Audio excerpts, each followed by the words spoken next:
Yo, what is up guys, Delboy here, aka Blue Collar Sports TV. Hopefully you guys are doing well. If you're new here, smash that like, hit subscribe, all of that good stuff. So this weekend, of course, the rematch between Josh Taylor and Jack Catterall goes down. The fight is being televised on DAZN and is taking place at the First Direct Arena in Leeds.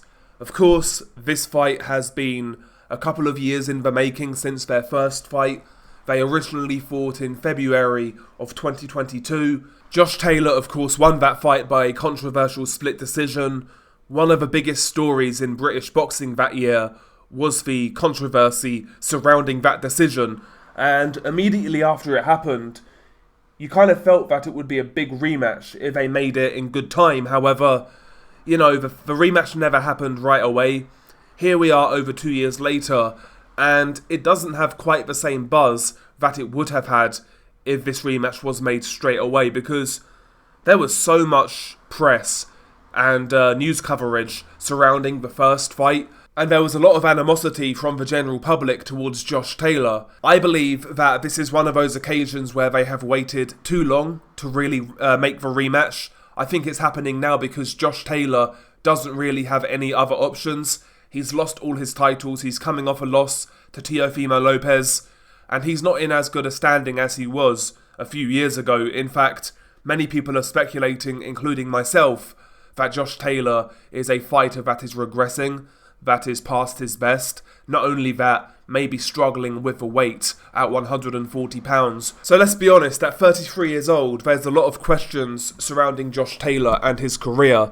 And as for Jack Catterall, I mean, let's be honest, ever since that first fight, all he's really done is moan about the first fight. He's not really pushed on and impressed. He's had 2 fights since, I believe. One was against Dara Foley, who is like an Irish fighter, kind of domestic level guy. And then he fought a washed version of Jorge Linares. Couldn't stop either guy, by the way. He wasn't exactly super impressive in those bouts, nor was he exciting. So you look at this rematch in 2024, and while I am excited, I would have been much more excited if this rematch was made straight away, and I think most people would have as well. It's still a good fight, don't get me wrong, but I feel they've missed the boat with it. I'll be honest, I feel they missed the boat with it. It would have been a much bigger rematch a couple of years ago. But that aside, I am still looking forward to it for a few reasons, but mainly because I really have no idea how this fight's going to go. I think there are several variables that have to be considered surrounding Josh Taylor.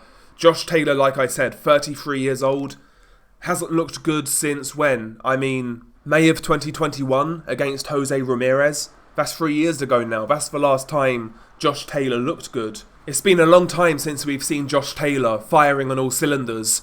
And again, you have to wonder, is the guy past his best? Is he struggling with the weight? Taylor, for his last few fights in my opinion, hasn't looked great on the scales. Combine that with being 33 years old. He's been at 140 for a long time. And also you have to factor in that rumours suggest that Josh Taylor hasn't always lived the life outside the ring, partying, putting excess weight on outside of camp, etc. Therefore it makes his training camps into kind of fat camps, and it's really become a vicious cycle with Josh Taylor. So yeah, I'm very sceptical on what Josh Taylor has left, to tell you the truth, and I have been for a little while. Quite frankly, I believe if Josh Taylor could rewind the clock and go back to his prime performances, where he's fit, where he's strong, where he's got good stamina, where he's on point, I think he would beat Jack Catterall relatively comprehensively, to be honest. Maybe even stops him late. But I'm not convinced that Josh Taylor exists anymore. The question is just how much of Josh Taylor is left. Is he shot? Is he just way past his best? Is he slightly past his best? I don't know. But what I am relatively confident in is that we won't see Josh Taylor, we won't see vintage Josh Taylor, because ultimately we haven't seen it for so long, so why should we count it on happening, And with that being said, that makes Jack Catterall very dangerous, because ordinarily, I think Jack Catterall is a clever, crafty fighter, good southpaw, defensively sound, he's awkward, he's got underrated power, good timing, but you look at Catterall, I don't think he strikes me as a fighter who is like genuine world class. He's got world class attributes to his game, but I don't see a complete fighter in Jack Catterall. I see a guy who is quite one-paced, quite one-dimensional to a certain degree. I don't see much of an inside game there with Jack Catterall. Catterall is good when he's milling around on the outside, pouring his lead right hand, and then firing through with a straight left, and also countering with a straight left. He can also time you at mid-range coming in as well. He's got some good moves. He's got some good slick moves, but I don't see a complete fighter in Jack Catterall. But regardless, Jack Catterall has that type of style, whereas if you're an A-side or an A-level fighter and you're not at your A game, then Catterall's got the type of style to give you a real hard night, like he did first time around with Josh Taylor. Listen, I think Catterall is a decent fighter, like a fringe world level fighter, but the fact he was competitive with Josh Taylor last time out, I think speaks more to Josh Taylor's demise more so than Jack Catterall's quality. And again, I'm not saying Catterall's bad or anything, but, you know, Prime Taylor, I felt, had the style to really overwhelm a guy like Catterall, who can't really contend on the inside. That's why he holds so much, but a Prime Taylor was so strong on the inside, he could push you off, he could get that lead, that free hand going in the clinch, and really work you over. That wasn't the case in their first fight. Taylor couldn't do that anymore. And it was almost like he couldn't contend with the strength of Catterall. You know, Catterall was holding a lot in the first fight, and Taylor couldn't really contend with his strength. I feel like a few years ago he would have done. For me, when I look at this rematch, I look at what happened in the first fight. I look at Taylor's fight after that with Teofimo. And yeah, he was slightly better in the Teofimo fight, but to me he just looked spent. He looked weak after like the 5th or 6th round. He looked weak. His stamina didn't look like it was where it should be. And I think that may be down to the fact that he's having such a hard time making 140, plus he's 33 years old, plus he's not lived for life, plus he's had some hard fights as well. And all of those factors combined, I see Josh Taylor as a fighter who is regressing. And with that being said, it's a thought I can't get out of my head leading up to this rematch. I think it'd be silly of me to expect a Prime Taylor performance, considering we haven't seen it for 3 years. And with that being said, I do give Jack Catterall a real good shot in this rematch over Josh Taylor. I think this time around though, Catterall needs to be a little more aggressive against Josh Taylor. One thing he showed first time around was that he could hurt Taylor. Obviously he dropped Taylor, but he also buzzed him on a couple of other occasions.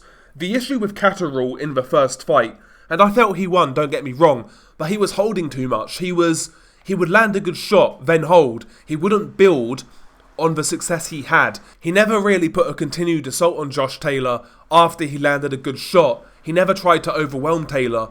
And that's what I want to see in this rematch. I want to see Catterall be more aggressive, be more assertive, and not try to steal the fight. You know, try to really put it on Taylor when he can, and ask questions about Taylor, about his chin, about what he's got left, about his desire. You know, force it on Taylor, because we know Catterall can hurt Taylor. As for Taylor, I think half the issue is going to be making weight, and making weight effectively, and making weight in a manner in which gives him an ample gas tank to apply pressure and force the pace on Catterall. Catterall is the type of fighter who loves to box at his own pace, but as soon as you make him uncomfortable, he resorts to holding and fouling, and he doesn't throw many punches when he does that. He kind of really drops his output when you make him uncomfortable. We saw that in the first fight when Taylor was trying to get on his chest. Catterall wasn't really fighting back with punches. He was kind of just trying to foul his way through it. You know, so for me, Taylor in this one needs to be uber aggressive behind the high guard. I think he can't really afford to go lead hand for lead hand with Jack Catterall and stand off Catterall, because Catterall's got a really good left backhand that he delivers real well, real accurate with decent power. If Taylor's playing that tit for tat game on the outside, Catterall can nick rounds again and steal rounds again and land that straight left, maybe hurt Taylor again.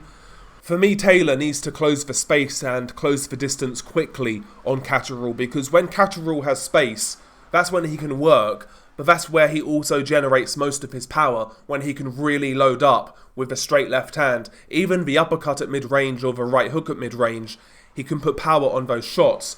But when you get on his chest, he doesn't really generate that much power, and he's not good on the inside, quite frankly.